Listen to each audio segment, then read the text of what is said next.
ਅਗਲੀਆਂ ਖਬਰਾਂ ਵੱਲ ਚੱਲੀਏ ਤੇ ਟਰੰਪ ਐਡਮਿਨਿਸਟ੍ਰੇਸ਼ਨ $10 ਬਿਲੀਅਨ ਜਿਹੜਾ ਆ ਸੋਸ਼ਲ ਸਰਵਿਸਿਜ਼ ਤੇ ਚਾਈਲਡ ਕੇਅਰ ਫੰਡਿੰਗ ਉਹਨਾਂ ਜਿਹੜੀਆਂ ਡੈਮੋਕ੍ਰੈਟਿਕਲੀ ਹੈਲਡ ਸਟੇਟਸ ਨੂੰ ਜਾਂਦਾ ਉਸ ਦੇ ਉੱਤੇ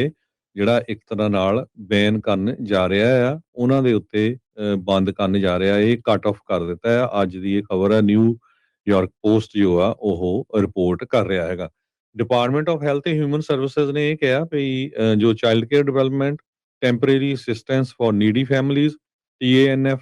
ਤੇ ਸੋਸ਼ਲ ਸਰਵਿਸਿਜ਼ ਇਹ ਜਿਹੜੀਆਂ ਸਾਰੀਆਂ ਗ੍ਰਾਂਟ ਜਾਂਦੀਆਂ ਇਹਨਾਂ ਨੂੰ ਰੋਕਣ ਜਾ ਰਿਹਾ ਇਹ ਸਾਰਾ ਕੁਝ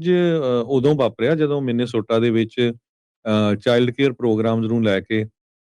ਇੰਨੀ ਵੱਡੀ ਗਿਣਤੀ ਦੇ ਵਿੱਚ ਉੱਥੇ ਜਿਹੜੇ ਚਾਈਲਡ ਕੇਅਰ ਸੈਂਟਰ ਆ ਉਹ ਐਕਸਪੋਜ਼ ਹੋਏ ਸੀਗੇ $7.35 ਬਿਲੀਅਨ ਦੇ ਕਰੀਬ ਜਿਹੜਾ TANF ਮਨੀ ਆ ਉਹ ਕੈਲੀਫੋਰਨੀਆ ਕੋਲੋਰਾਡੋ ਇਲੀਨੋਇਸ ਮਿਨੇਸੋਟਾ ਤੇ ਨਿਊਯਾਰਕ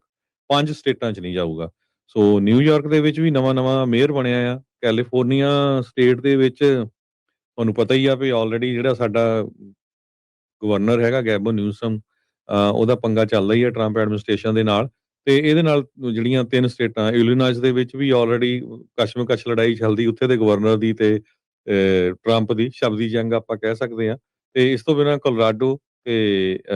ਇਹ ਜਿਹੜੀਆਂ ਸਟੇਟਸ ਆ ਇਹਨਾਂ ਦੇ ਵਿੱਚ ਹੁਣ ਇਹ ਸਾਰੀ ਜਿਹੜੀ ਫੰਡਿੰਗ ਆ ਰੋਕ ਦਿੱਤੀ ਗਈ ਆ ਕਹਿੰਦੇ ਵੀ $869 ਮਿਲੀਅਨ ਦੀ ਸੋਸ਼ਲ ਸਰਵਿਸਿਜ਼ ਬਲੌਕ ਗ੍ਰਾਂਟ ਜੋ ਹੁੰਦੀ ਆ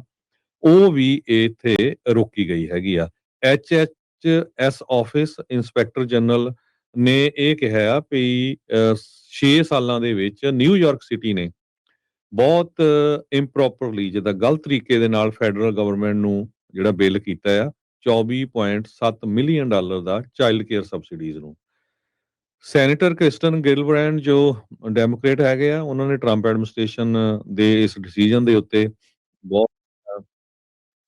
ਇੱਕ ਤਰ੍ਹਾਂ ਨਾਲ ਗੁੱਸਾ ਜਤਾਇਆ ਉਹ ਕਹਿੰਦੇ ਵੀ ਇਹ ਤਾਂ ਆਮ ਲੋਕ ਜਿਹੜੇ ਵਿਚਾਰੇ ਹੈਗੇ ਆ ਜਿਨ੍ਹਾਂ ਨੂੰ ਸਪੋਰਟ ਮਿਲਦੀ ਆ ਉਹਨਾਂ ਦੇ ਨਾਲ ਧੱਕਾ ਹੋ ਰਿਹਾ ਹੈਗਾ HHS ਨੇ ਪਹਿਲਾਂ ਵੀ ਜਿਹੜੇ ਲੈਟਰਸ ਆ ਉਹ ਮਿਨੇਸੋਟਾ ਦੇ ਗਵਰਨਰ ਟਿਮ ਬਾਲਜ਼ ਨੂੰ ਸੈਂਡ ਕੀਤੇ ਸੀ ਮੇਅਰ ਜੈਕਬ ਫਰੇ ਨੂੰ ਵੀ ਸੈਂਡ ਕੀਤੇ ਸੀ ਪਰ ਉਹਦੇ ਉੱਤੇ ਕੋਈ ਅਸਰ ਨਹੀਂ ਹੋਇਆ ਸੀਗਾ ਸੋ ਇਹ 1,30,000 ਦੇ ਕਰੀਬ ਜਿਹੜੇ ਇਲੀਗਲ ਇਮੀਗ੍ਰੈਂਟਸ ਆ ਉਹ ਕਹਿ ਰਹੇ ਵੀ ਮਿਨੇਸੋਟਾ 'ਚ ਰਹਿ ਰਹੇ ਆ ਐਜ਼ ਆਫ 2023 ਜੋ ਕਿ 40,000 2019 ਨਾਲੋਂ ਵੱਧ ਹੈਗੇ ਆ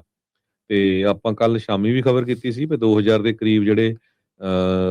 FBI ਦੇ ਏਜੰਟਸ ਆ ਆਈਸ ਦੇ ਉੱਥੇ ਪਹੁੰਚੇ ਜਾਂ ਆਈਸ ਦੇ ਏਜੰਟ ਉੱਥੇ ਪਹੁੰਚੇ ਹੋਏ ਫਰਾਡ ਦੀ ਇਨਵੈਸਟੀਗੇਸ਼ਨ ਕਰਨ ਦੇ ਲਈ ਸੋ ਕਾਫੀ ਫੜੋਫੜਾਈ ਹੋਣੀ ਆ ਉਸੇ ਨੂੰ ਚੱਲਦਿਆਂ ਦੇਖਦੇ ਹੋਏ ਹਰਜੋਤ ਸਿੰਘ ਜੀ ਓਹਾਇਓ ਦੇ ਵਿੱਚ ਵੀ ਇਹ ਕੰਮ ਸ਼ੁਰੂ ਹੋ ਚੁੱਕਾ ਜਿਹੜੇ ਕੁਝ